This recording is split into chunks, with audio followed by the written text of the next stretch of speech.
My childhood friend Willow has always been a refined girl since we were little, as long as I'm the one paying. She only drinks specialty coffee. And only chooses expensive places to eat, the adults used to tell me. Women are like flowers, only if you treat her well and are willing to spend money on her can she become your wife. They even joked, telling me to start saving up for the bride price. Back then, I truly believed it, until one day.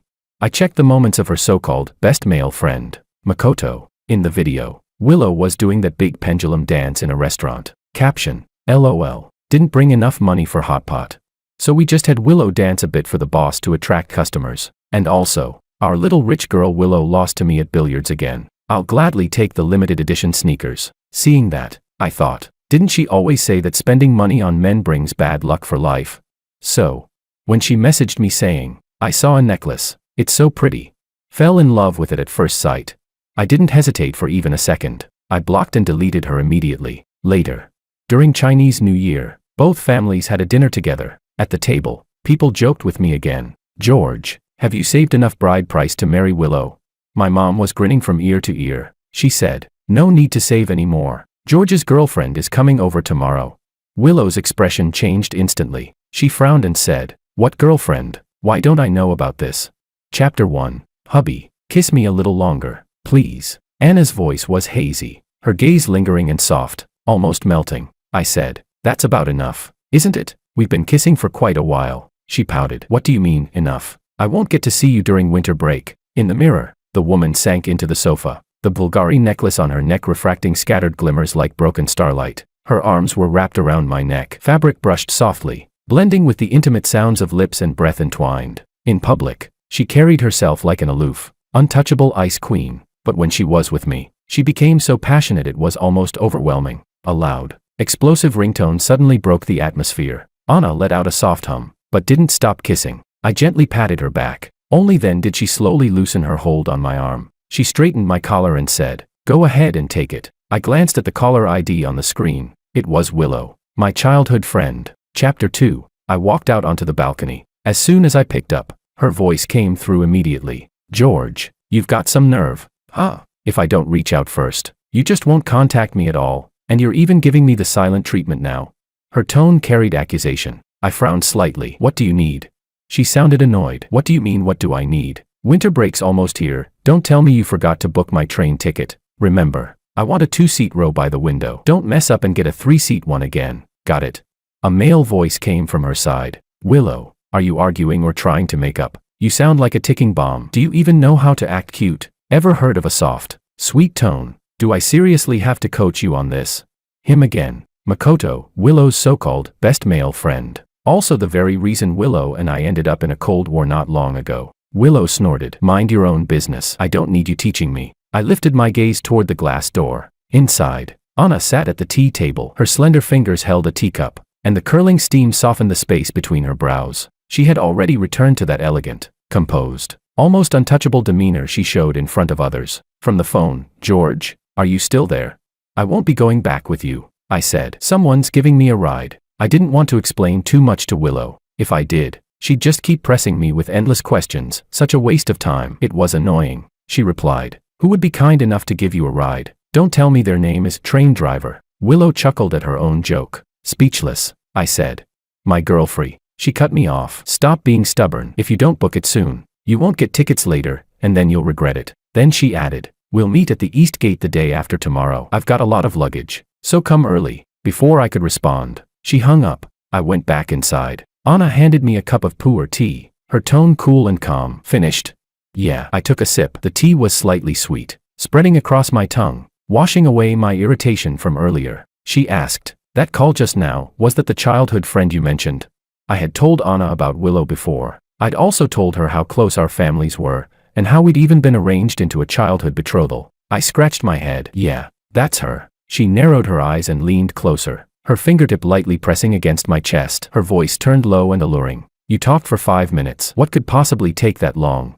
I swallowed. She wanted me to buy train tickets and go home with her. As soon as I said that, her brows tightened slightly. I quickly added, but don't worry, I already turned her down. At the word turned down, a satisfied smile finally appeared on her lips. Good, she said. At least you know what's appropriate. If you have a girlfriend, you should know to keep your distance from other girls. She leaned in and kissed my lips lightly. That's your reward. Taking advantage? I asked. Can I get a bigger reward?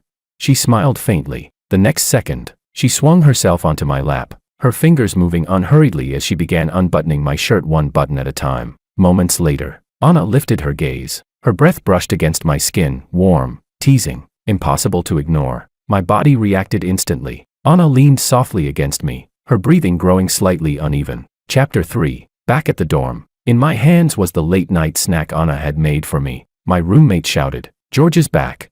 Damn, more late-night food again. George, what kind of goddess-tier girlfriend do you have? All three of them jumped down from their beds, their eyes filled with nothing but hunger for the food. One of them said, "Oh right, your childhood friend waited downstairs at the dorm for you for a long time last night." I asked, "You sure she was looking for me?" He replied, "Yeah, I went downstairs to grab food, and she even asked me where you went." I didn't tell her though. Speechless, I said, "I have no idea what's gotten into her." "Are you two still having a falling out?" another roommate asked. I shrugged. "Not exactly. It's just that my girlfriend doesn't want me getting too close to her." Before going to bed, Anna sent a photo she had taken after her shower. She was wrapped in a towel, barely covering herself, revealing a large expanse of alluring, snow-white skin. She called it checking in. In the name of keeping me updated, she said, "Hubby, I'm going to sleep." A cute goodnight sticker popped up. I curled my lips into a smile, my mood instantly lifting. I replied, "Good night." Chapter 4. Early the next morning, the moment I walked out of the dorm building, Willow stopped me. "George, stop right there. I just said I liked a necklace. I didn't even ask you to buy it. Was it really necessary for you to block me?" She spoke irritably. "Do you really think I wanted it? I just wanted to see your attitude. Who knew you'd be this stingy?" She was holding soy milk and buns, snorting lightly as she said, "And don't act like you're the only one who spends money on me while ignoring what I've done for you. Here, breakfast I bought for you. Feel better now." What was that even supposed to mean? Something from half a year ago, and now she suddenly wanted me to calm down.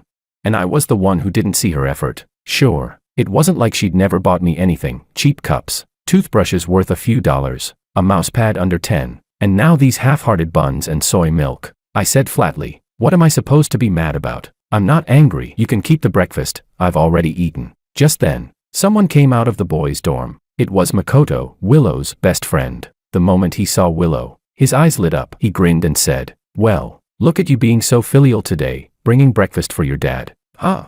He swaggered over and casually slung an arm around Willow's shoulders like it was the most natural thing in the world. Willow's birthday party, that was the first time I met Makoto. Before that, I'd often heard Willow say she was staying over at a friend's place. I just hadn't expected that friend to be a guy. When Makoto found out about the childhood betrothal between Willow and me, he suddenly burst out laughing and said, "Damn, I can't believe there are still parents arranging marriages like this in this day and age. What a piece of feudal garbage. This really opens my eyes." I immediately felt a bit annoyed. I frowned and said, "What do you mean, feudal garbage? If you don't know how to speak properly, then just keep your mouth shut." He immediately raised his hands in mock surrender. Sorry, I'm just straightforward by nature. I joke around like this with Willow all the time." I replied, "That's not being straightforward, that's being brainless." Willow said to me, "George, that's just how Makoto is. He's always messing around. Don't take it seriously." Later, Makoto even came over to apologize to me. He also added me on social media. Only afterward did I realize it was intentional. He wanted me to see his posts, and I did exactly what he wanted. I was shocked by what I saw. One video showed Willow dancing provocatively in a restaurant. The caption read, "LMAO, didn't bring enough money for hot pot, so we had Willow put on a little dance to attract customers." Another post said, "Our little rich girl Willow lost to me at pool again. Guess I'll be taking those limited edition sneakers." In his posts, Willow was lively and proactive. She'd eat street food with him, drink cheap milk tea, and even spend money on him willingly, handing over limited edition sneakers without hesitation. But when she went out with me before that, she would only drink Starbucks and only eat at aesthetic, picture-perfect restaurants. As for gifts, she always said that women who spend money on men are unlucky for life. Even on my birthday, the gift she gave me was just a 9 mousepad bought from a second-hand site. I remembered how, when I was young, the adults used to say things like this too. They told me that women were like flowers, you had to treat them well and be willing to spend money on them for them to become your wife. They even joked that I should start saving up a bride price early. Back then, I believed it completely. I kept it in my heart, until I saw Makoto's posts. Only then did I realize I had been a complete fool. When Willow's father went bankrupt and her family fell on hard times, My parents often invited her over for meals, and I would frequently use my allowance to treat her to good food. Even later, when her father's business recovered, she still kept the habit of asking me for things whenever she wanted. Chapter 5. During the latter half of a gathering, one of Willow's roommates, for some reason, tried to persuade her. Willow, a necklace that costs nearly $10,000 is way too expensive, isn't it? Aren't you planning to get married after graduation? You can't expect him to both spend money on you and save up a bride price at the same time, right? Willow, tipsy and bleary-eyed from drinking, probably forgot that I happened to be there as well. She said, "The bride price is his problem, not mine. Why should I compromise myself for him? Even if it weren't me, would he not have to pay a bride price to marry someone else? If he can't afford it, why should I marry him? Men are supposed to spend money on women. If a man can't even support a woman, what kind of man is he?" Her roommate looked conflicted and said to me, "Maybe Willow is just talking out of anger." So that's how it was. So that's what Willow really thought. After she sobered up, I threw the 9 mousepad she had given me back to her and said, "With me, it's always take, take, take. But when it's Makoto, suddenly you know how to behave. No more making demands, willing to eat street food, no more slow to warm up, suddenly proactive, even willing to spend money buying him shoes. If you like him that much, then just date him. Don't hide behind this so-called pure friendship," she replied. "What nonsense are you talking about? How could I possibly like Makoto? He's irresponsible and has no backbone. What girl would like someone like him?" Willow looked even angrier than I was. She said, "The reason I gave Makoto those things is because he's a financially struggling student. It reminded me of how I used to be when I was in a tough spot. To avoid hurting his pride, I used playing pool as an excuse to give him things and help him." I laughed. "What is this? Some kind of savior complex? How come I've never seen you give me anything decent?" Willow looked confused. "Your family isn't as poor as his. You already have everything you want. Why are you comparing yourself to him?" "George, you're a grown man. Can you stop being so petty?" I knew there was no way to make Willow understand, so I stopped wasting my breath on her. During those days, I felt restless and weighed down. I often went for walks along the riverside. Wandering aimlessly made my thoughts clearer, and I began to figure out many things. It even felt like a sudden moment of enlightenment, almost like a personal awakening. So many things elders had said, things Willow had said, the overwhelming motivational messages flooding social media and video platforms, and the layered, interconnected standards and definitions of so-called male responsibility. Under my repeated reflection, they all gradually lost their power to convince me. One time, I saw a young couple by the river. The girl gave her boyfriend a huge bouquet of flowers. Her boyfriend looked surprised and asked, "You bought me flowers too? Isn't it usually guys who give flowers to girls?"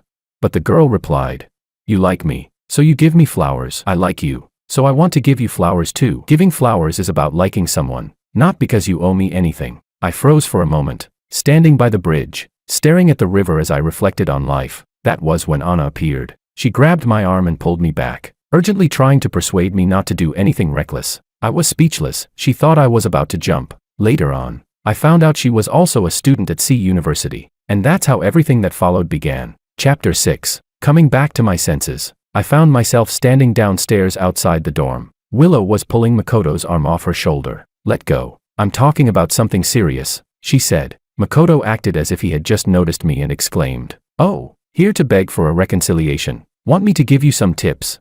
Willow frowned. "Get lost. Don't mess things up." Makoto patted his chest proudly. "Don't underestimate me. I'm a veteran in relationships." I had no interest in watching their little back and forth act. Willow liking to make male friends was her business. I just grew up with her. It didn't mean I was her boyfriend. There was no need for me to get worked up. Before leaving campus, there was still a lecture that could earn extra credits. I walked past the two of them and headed toward the academic building. But unexpectedly, Willow and Makoto followed behind me at some point. Willow deliberately raised her voice and said, "Makoto, go refund your train ticket." Makoto looked confused. "Huh? Why would I refund it? There's a cancellation fee, you know." Willow said, "I'm going back with you. Refund it and book 2 seats together." Makoto hesitated. "But my home is still 100 kilometers away from yours. Is that okay? And the ticket money?" Willow let out a light scoff and continued as if talking to herself.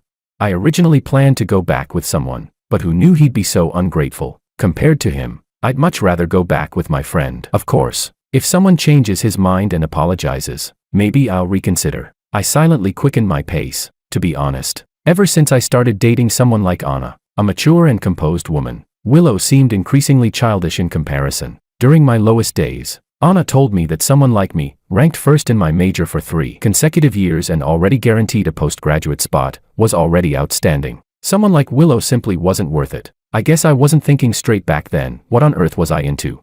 Chapter 7. Arriving at the lecture hall. The early bird roommates had already secured seats in the back row. "George, over here, premium seats," one of them called out. The guest hadn't arrived yet, and out of habit, I headed toward the back. I sent Anna a photo of the classroom. I complained. "Another boring lecture." She replied quickly. "How boring?"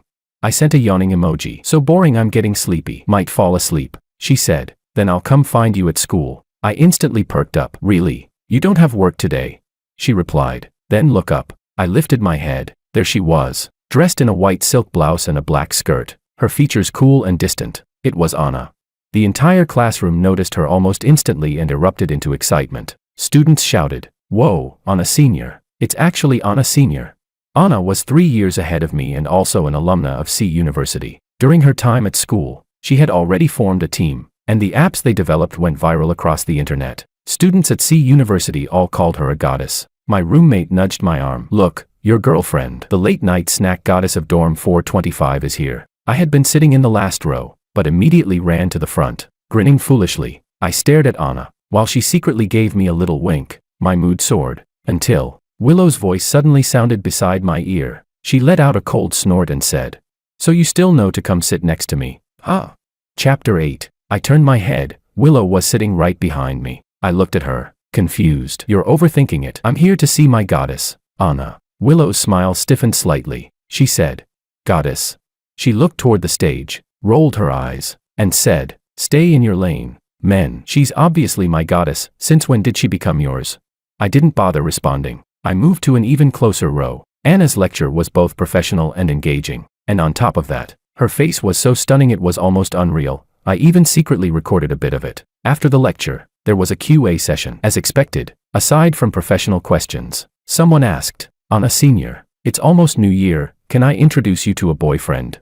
Anna replied, "Sorry, I don't answer questions unrelated to the topic, but I'll say this." She paused, then curved her lips into a smile. "I already have a boyfriend, so there's no need for introductions." She looked in my direction, her eyes filled with gentle warmth. I feel like it's even harder to hold back my smile than trying to hold back an AK machine gun. My roommate couldn't help complaining. "Damn, single guys like me can't stand this kind of public display of affection. You two might as well just go on stage and make it official right now." After the lecture ended, Anna still had matters to discuss with the school, so she left the classroom first. Chapter 9. I packed my things, getting ready to leave. Beside me, Makoto lowered his voice and said to Willow, "Didn't expect it. George actually likes the mature woman type." Willow's tone carried an inexplicable sourness. "Shut up. What makes you think that?" she said. Makoto chuckled. "Didn't you see how he was staring just now? Even pulled out his phone to record." I looked at them. "Why don't you two gossip a little louder while you're at it?" "You're right. I do like her." "Got a problem with that? Anna is beautiful and independent. Isn't it perfectly normal to like someone like her?"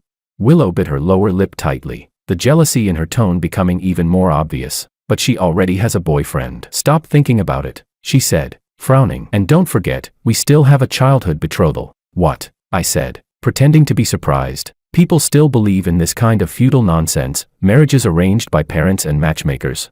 Those were Makoto's exact words before. Willow froze for a moment, not reacting right away. I stood up and walked straight out of the classroom. Ding! A message popped up on my phone. It was from Willow. She said, "Wait for me. I know a Japanese restaurant. We can go eat together." "Okay, you don't have to pay. I'll treat you." "Consider it my apology," I replied. "Sorry, I already have plans." After seeing my reply, Willow's face filled with irritation. She huffed. "Why didn't I realize before that he's so impossible to deal with?" Makoto said to her, "Heh, maybe George already has someone new." Willow shot him a look. "What nonsense are you talking about? Our families are so close. If he had a girlfriend, how could I not know?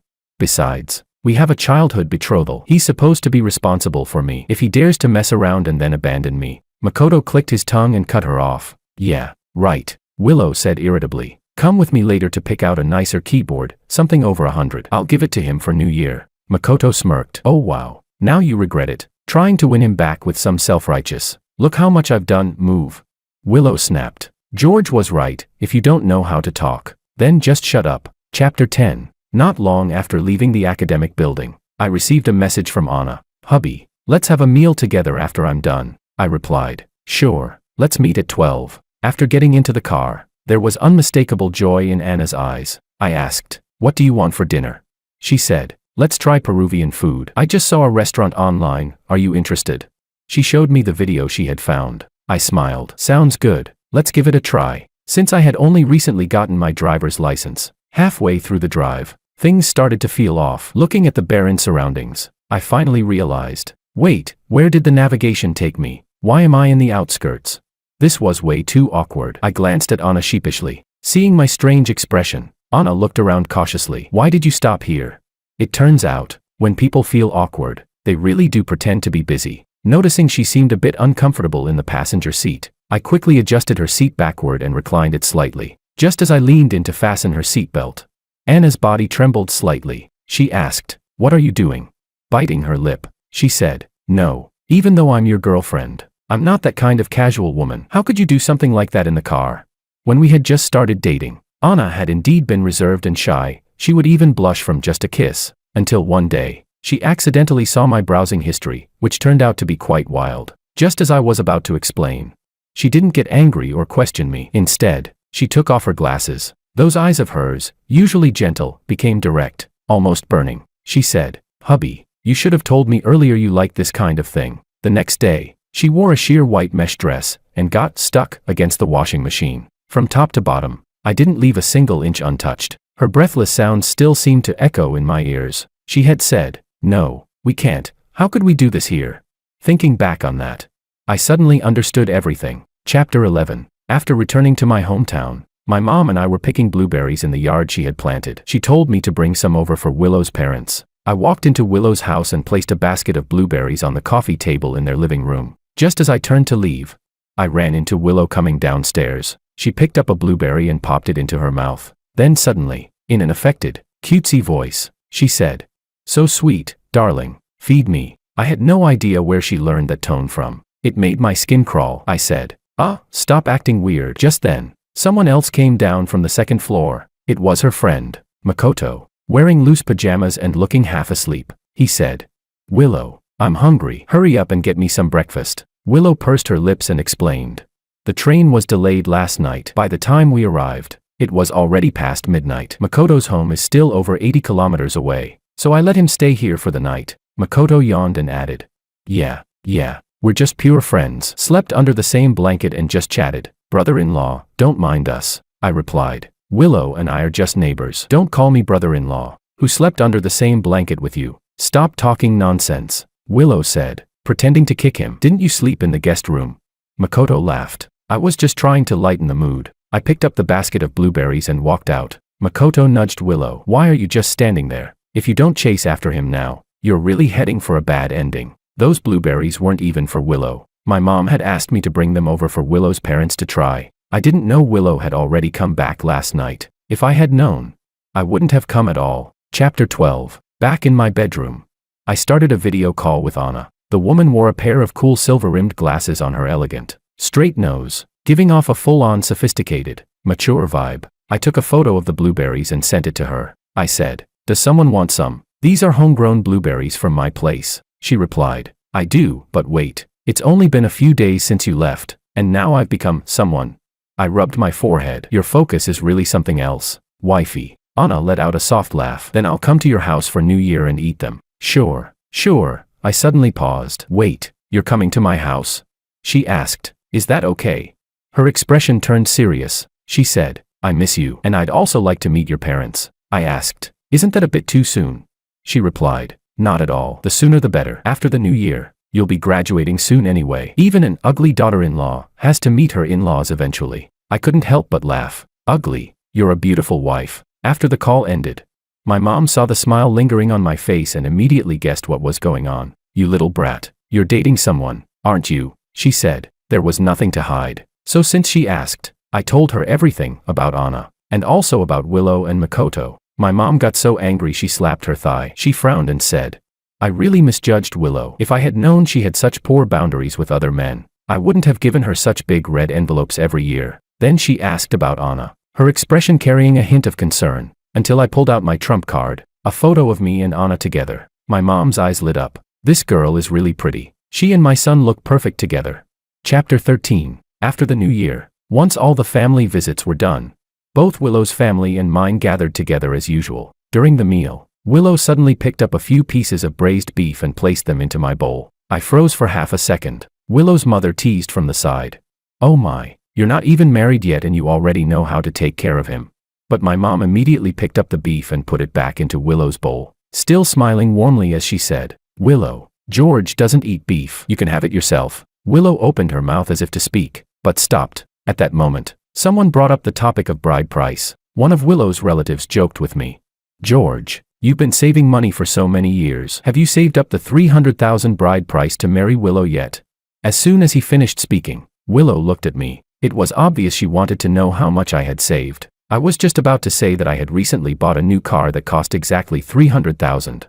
When my mom suddenly burst into laughter. "No need to save any more," she said. "George has a girlfriend now. She's coming over tomorrow." It was like a stone thrown into still water, stirring up waves. Willow's expression changed instantly. The chopsticks in her hand dropped to the floor. "A girlfriend? What girlfriend? Why don't I know about this?"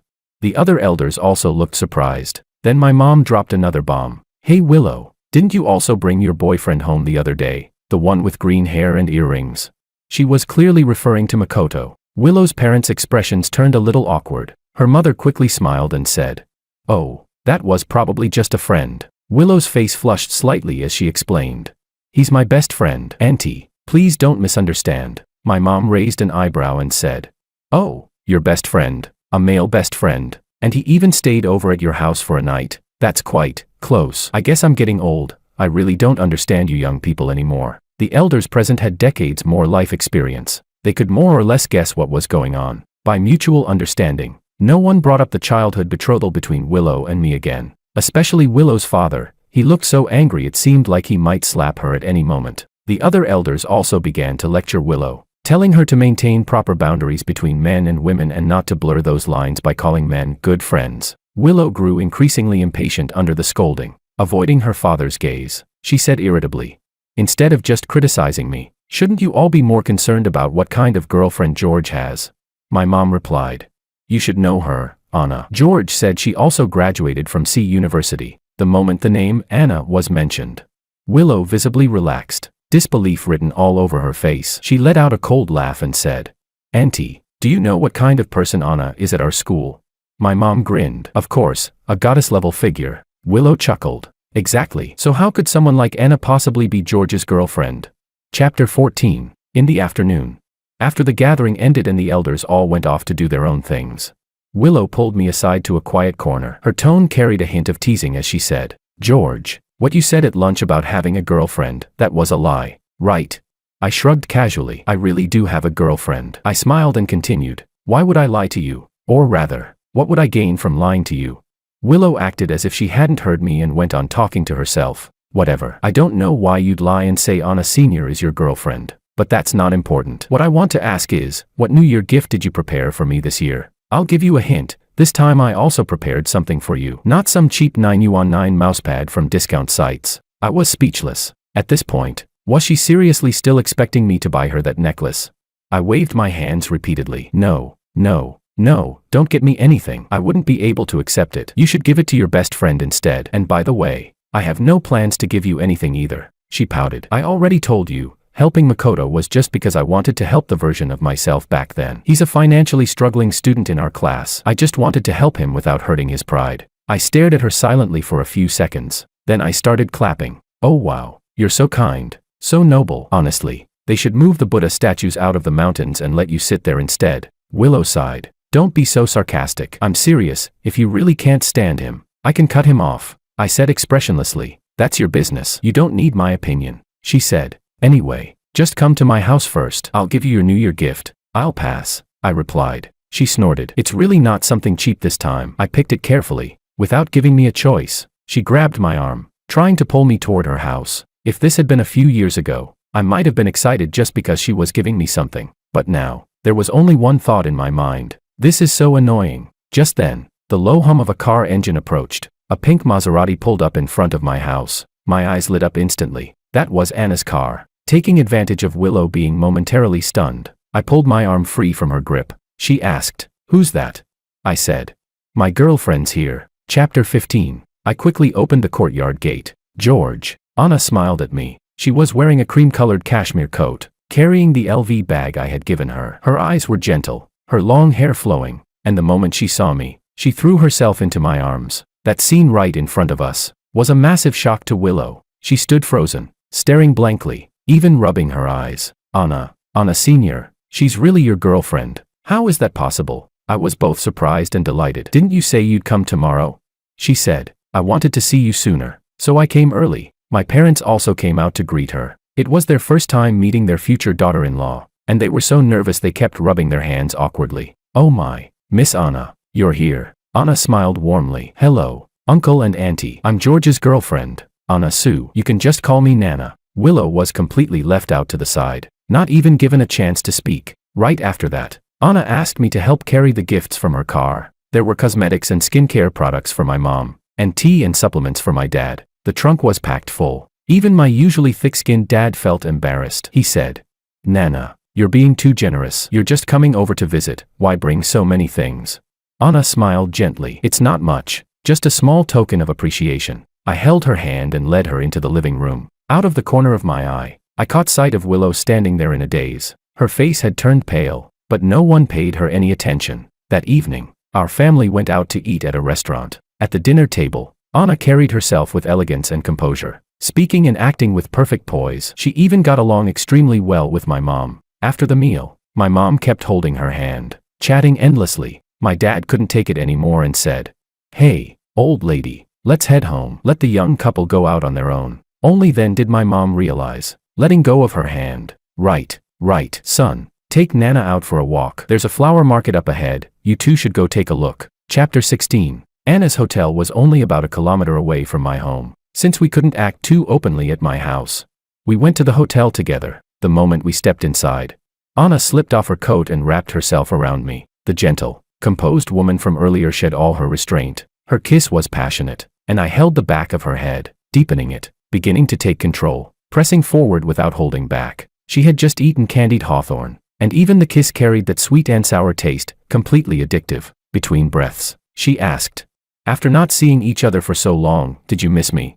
"Of course I did," I replied. It had only been half a month, but Anna would often send me photos, subtly revealing post-shower shots, provocative outfit photos that hinted at more.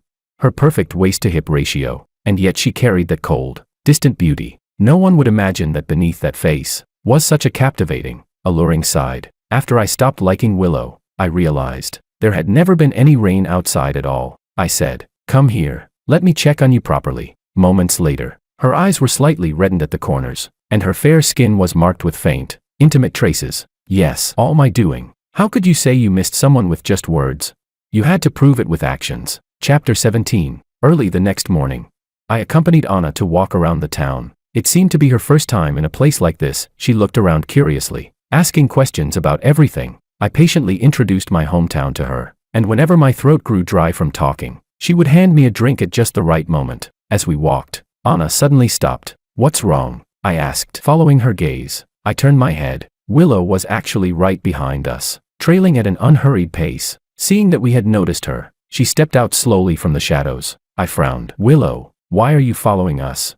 But she ignored me and spoke to Anna instead. "Ah, hello, Anna Senior. I'm Willow. I believe George has mentioned me before. I'm his childhood friend." She tried to appear calm, but the tension in her clenched hands betrayed her. Anna said calmly, "Sorry, George did mention he has a neighbor, but I don't quite remember the name." Willow's tone grew more urgent. "Then maybe you don't know, we actually have a childhood betrothal. Our families are very close." Anna cut her off. "A childhood betrothal, as long as one party doesn't agree, it doesn't count. Didn't you know that, Willow?" She glanced at me, then smiled faintly. "I still have a date with George, so I won't keep talking with you." Willow frowned. "Then I'll go with you. I come here often. I can be your guide." Anna lifted her eyes to look at me. I knew that even if I refused outright, Willow would still follow us stubbornly. So I said, "Suit yourself. If you want to follow, then follow." But very quickly, she couldn't keep up anymore, because when Anna looked up at me while I was talking, seeing her lips so close, I lowered my head and kissed her directly. Willow froze instantly, like she had turned to stone, and when I turned back again, her figure had already disappeared. Chapter 18. When I got home. I was humming to myself, in a great mood. A thin figure stood by the wall of my house. It was Willow. I walked past her expressionlessly. She was holding a box with a keyboard inside. She said, "A gift for you." I frowned. "No need," she said. "Didn't you say before you wanted an external keyboard for your laptop? I bought one for you. It might be a little late, though." I suddenly remembered. "Oh, that. I don't need it anymore," I said. "My girlfriend already got me a whole new computer setup." She froze in place, stunned. That's just how Anna is. If I give her a bag, she'll turn around and surprise me with something when she notices I'm struggling with lag on my computer. I said, "Sorry." Before stepping inside, I looked at her one last time. "Willow, I did like you before, but not anymore. We're all adults, now that everything's been said clearly. Stop clinging on. We can still be good neighbors." And honestly, I didn't even understand what she was clinging to. Wasn't I just an ATM simp to her before anyway? Willow said angrily, "Neighbors? Is it because you think I spent too much of your money, or is it because of Makoto?" Her voice slowly choked up. She said, "Just tell me, I can change. I just want to know, can our childhood betrothal still count?" I replied, "No." After that day, Willow locked herself in her room every day, refusing to come out no matter who tried to persuade her. But every day, I would receive her messages. "I was wrong. George, can you forgive me?" The same words, over and over again. In the end, I had no choice but to block her number as well. Chapter 19. As graduation approached in my 4th year of university, I was busy writing my thesis and preparing for my defense. I ran into Willow in the cafeteria. She looked much more worn down than before. When she saw me, she seemed like she wanted to say something, but stopped herself. After Anna had spoken to her privately, she no longer dared to approach me at school. Late at night, Anna, with her hair tied up, looked especially captivating. Then a call came in, ruining the mood. It was from an unknown number, but when I answered, it was Willow. She sounded like she had been drinking. Her voice choked as she said, "George, I was so stupid. I only realize now that what you said was true. Makoto never wanted to be just a pure friend. When I got drunk, he actually tried to do something to me. There's no such thing as pure friendship between men and women. I was too naive," she said. "But I don't like him. The one I like is you. And look at this. This is what you gave me before." As she spoke, she sent me a photo. It was a plush toy I had given her back in middle school. Inside the gift box was still a card, with childish handwriting that read, "My wish is to marry Willow someday." She said, "Look, we used to be so close. Just because I said I wanted it, you stayed up all night to line up and buy me this doll, and even made a wish like that." For once, I replied to her, "Willow, can you do me a favor?" Her voice trembled. "What favor?" I said.